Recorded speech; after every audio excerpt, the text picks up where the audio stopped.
What's up guys, welcome back to Buck's Garage. I know it's been a little while, but this week we are back to working on the Mercedes E550.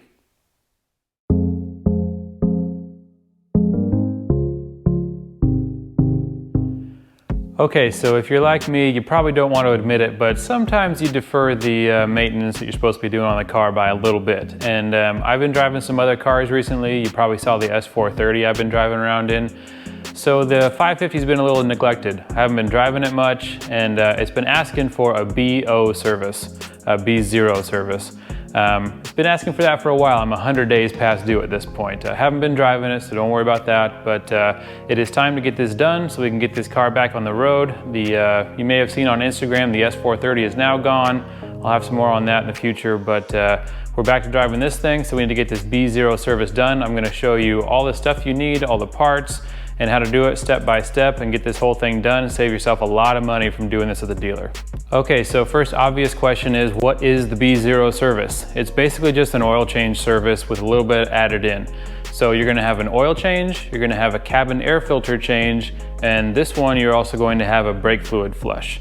So the computer in the car is going to tell you when it needs this. Mine's got 115,000 miles on it, and it's asking for the B0 instead of just the regular oil change service. So here is all the stuff you're going to need to get this done. So for the brake fluid flush, I've got this Motive Products Power Bleeder that I got off of Amazon. This was recommended by FCP Euro, and we're going to give that a shot, see if we can get the brakes bled. This is to catch the fluid coming out when you bleed the brakes. And then I did get my genuine Mercedes-Benz brake fluid, got a quart of that. So that should take care of the brake flush. And then we've got the cabin air filter. This also came from Amazon, I believe. I'll have links for where I got all this stuff. FCP Euro has that too. And then oil change. This did come from FCP Euro. You get your oil filter and then 9 quarts of oil, because this thing is a thirsty son of a gun. So one thing on the 2012 550, you got to be careful when you're ordering your oil filter, because a lot of websites will try to give you the wrong one. There's a different one that has a big piece sticking up off of here. I don't know if that's for the 350 or for a different version of the 550, but it doesn't fit in this car. So you really want to take your old one out if you haven't done this before, check it out, see how it looks. Make sure you're getting the correct part that doesn't have the big piece sticking out here. This is the one I need for my car, so just be careful of that when you're ordering your parts. All right, so the first part that we're going to do on the B0 service is we're going to start with the oil change. And I'm going to show you a tool that I found that makes this a lot easier. I think I'm kind of late to the party on this thing, but it's called an oil extractor. And mine is called the Topsider here. And the idea here is you suck the oil out through the dipstick instead of going underneath the car and covering yourself in oil and making a huge mess. So this thing's really cool. You just pump it up with this bicycle pump, stick this down in there and suck the oil out through the dipstick tube, and then you can just fill it back up, put your filter in, and you're all set to go. No muss, no fuss. It's really a great tool. So I'm going to get going on that. The car is up to operating temperature. It sucks the oil out a lot better that way. So we'll get going on that part, change the filter out, and that'll pretty well wrap up the oil change.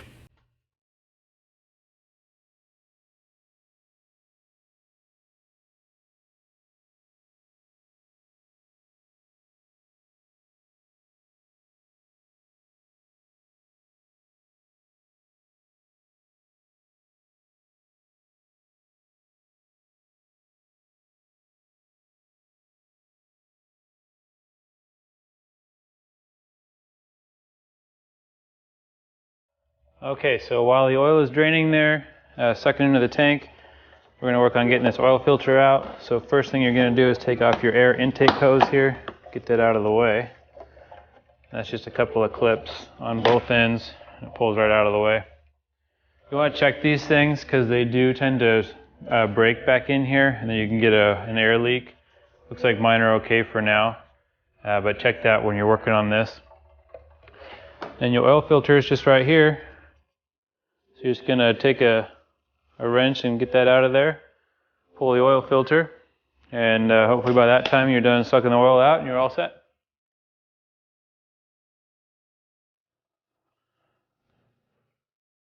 Here's your old oil filter. Just going to pull that out. of the top piece, throw it away. Oh, it's just got that same top on it, it just clips into that. Alright, now you do want to change out the O-ring that comes on the oil filter. So you're just going to pry the old one off. Usually still in pretty good shape, but the filter comes with a new one, so no reason not to do it. So we're going to throw that away. And then our new filter came with a new O-ring, so we're just going to slide that on where the old one was.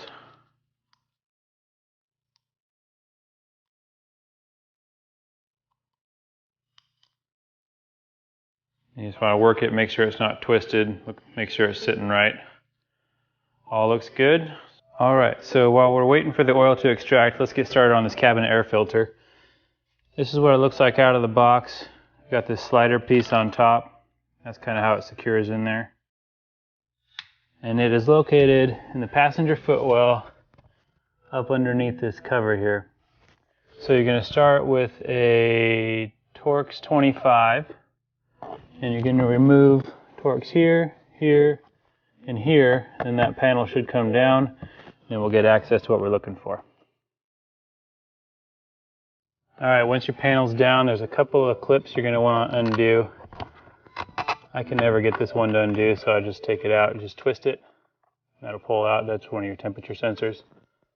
And then over here, just got a light to plug in, you take that down. And that should allow this panel to come down and out of the way, like so. Set that aside. And there is your cabin air filter. Stuck right up there. So we're just going to slide this plastic slider to the left until it clicks. Then we're going to pull that down. Should just come straight down, and there you have it. This filter is in pretty good shape.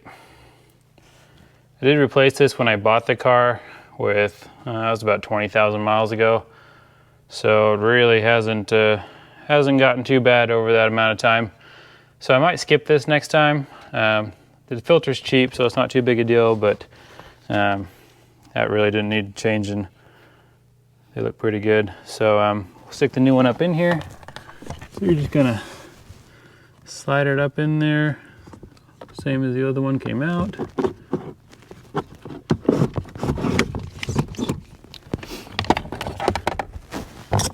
Make sure it seats all the way up in there, like so. And we'll just slide this piece over. Alright, that was a two-handed operation, so I didn't get it on camera, but basically you just got to push up and slide that over. That'll slide over the tabs there, and you are all set. So just make sure to put your temperature sensor back in, plug your light back in, put your panel back up, and you're all set. Air filter done. Alright, so while we were working on our cabin air filter, our extractor has stopped at this point. So either it's run out of suction or it's taking all the oil out. So I like to give it a few pumps, see if we're still getting anything out, or if that's about it. You can hear it thinks it's pretty well empty, but sometimes if you stick it down in a little further, you'll get some more out of it too. I want to get everything out that I can, so I'm going to keep repeating the give some more suction, keep shoving the hose further in until we're not getting anything out. Alright, at this point our extractor has got everything out that it's going to get out, so I put the filter back in at this point, got it in there. It says to torque to 25 Newton meters. I don't really have a torque wrench that'll fit on that, so I've gone with the old German Guten tight. So now we're going to put this piece back on here. It just slides in real nice, and then there's a couple clips on the front end, and that is secured. And we'll just put our beauty cover back on. Now we just got to fill it up with 9 quarts of the best oil that Germany has to offer. And we are all set for the cabin filter and the oil change. That just leaves us with the brake fluid flush. Alright, so first step of the brake fluid flush, we're going to extract as much of the old fluid out of the reservoir as we can. I'm gonna take the cap off, take that filter off. It's a little gunky in there, so we'll clean that up with some brake clean. But as you can see, there's quite a bit of old dark fluid in the reservoir. We don't want to have to push all of that through, so we're going to extract some from the top. Just going to put it in this old oil container. I'm just going to use this dental syringe that I got off of Amazon. I bought this for a different project. It should work pretty good to get this out. So I'm just going to suck as much of this out as I can.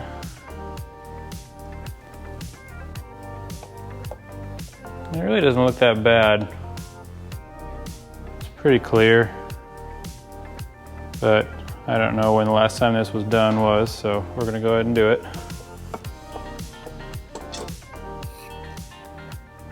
All right, at this point it's pretty empty, so I'm gonna call it good on that. Pull this out. Now we're gonna fill it up with fresh fluid, and then we're going to pump that through the lines, bleed them down at the wheels, and to make sure we got fresh fluid flowing into all the lines. All right, so off camera, I went ahead and filled the reservoir back up with new fluid. So we've got that up to the max line at this point. So now we're going to attach our reservoir cap with gasket from the power bleeder. Run that on there. Make sure it's good and tight.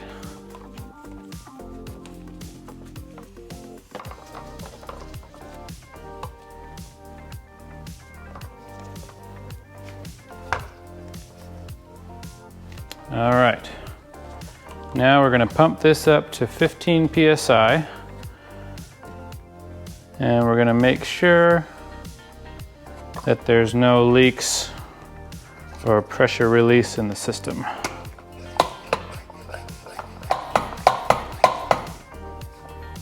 Okay, there's 15 PSI on the meter. I'm gonna let that sit for a little bit, make sure that doesn't bleed down, and we'll go from there. All right, so off camera, I have checked for leaks. Our PSI stayed at 15, didn't go anywhere. So I filled this bleeder up with brake fluid and then pumped it back up to 15 PSI, so the system is pressurized now. And then coming down to the wheel, we've got our other brake bleed tool right here. This just got a magnet. Stick it to the hub there, and then you put the other end of the hose on your bleed screw, which Mercedes has put right on front for us, nice and easy. So now that our system is charged, we're just gonna crack that loose and watch the fluid come through, hopefully.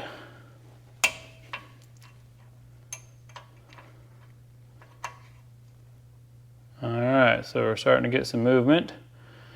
And we're basically just waiting until the fluid turns nice and clear.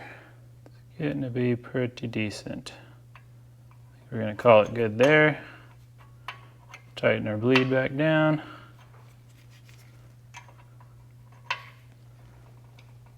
And that is it. That's the whole process for one wheel. Got a decent amount of dark fluid out of there. Got clear fluid coming through the top. Now we are going to stick a wheel on this and move on to the next one. Okay, bleed procedure on the back can be very similar. It's just a little bit harder to get to. So our bleed nipple is on the back of the brake here. We're going to take our protective cover off. Going to run our bleed reservoir back. Hose isn't quite long enough. Get that stuck on there, like so. Find a place to hang that, maybe. A little high. Looks like it'll hang down there okay. I'm gonna check the pressure at the front of the car. Make sure so we still have enough. And we're at about 13 PSI at the front. So that should be plenty. So we'll crack this loose. Wait till that fluid gets nice and clean, just like the last one. All right, now that our brakes are all bled, our wheels are back on, we're on the ground. Last thing is we make sure we didn't run out of fluid in there and we're good there. So we're just gonna release the pressure by loosening this top cap very slowly.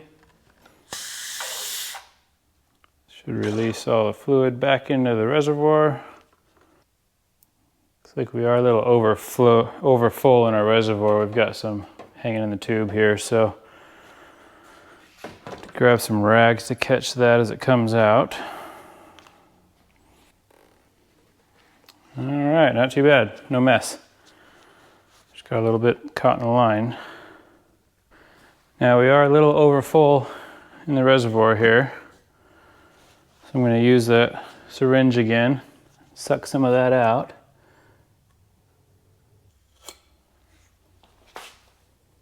All right, I think we're pretty good there.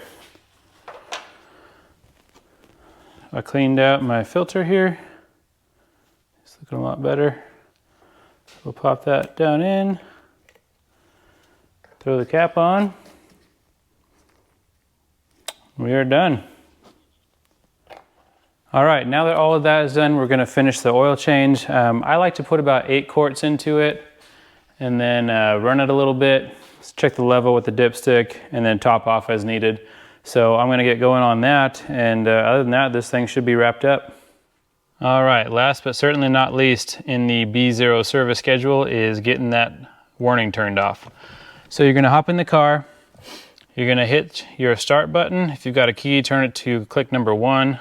So we're just gonna get the lights and the stereo to come on. We don't wanna go full start or anything. And then you're gonna hit the phone button and the OK button, and you're gonna hold those until your screen changes. And you do need to be on your odometer screen. So you need your miles up there. So don't have it on any other screens up there. Then hit phone and OK. See if I can do this for you. All right, phone and OK. And there we go. Screen changes to vehicle data, Dynamom test, Assist Plus is what we're looking for. So we're gonna go down, push OK. Then we're gonna go full service, OK. Service 2, 3, 10. We're gonna confirm full service. We're gonna say yes. Cannot be undone. We're gonna confirm. Full service carried out. All right, guys, that about wraps it up for the B0 service on the Mercedes W212. As you can see, we've got the winter wheels back on. Not real excited about that, but it is really nice to have them. Keep those summer ones nice. So we did an oil change, we did a cabin air filter change, and then we did that brake bleed procedure, and that should be everything that a B0 service requires from Mercedes. I've seen quotes online of people paying $600, $800, $1,000 to get this done at the dealer. And as you can see, it was not hard, and these parts were not expensive. I think I'm less than 200 bucks into everything. And so I hope that helps you out if you gotta do a B0 service on your Mercedes. And for now, thanks for watching, and we'll see you next time.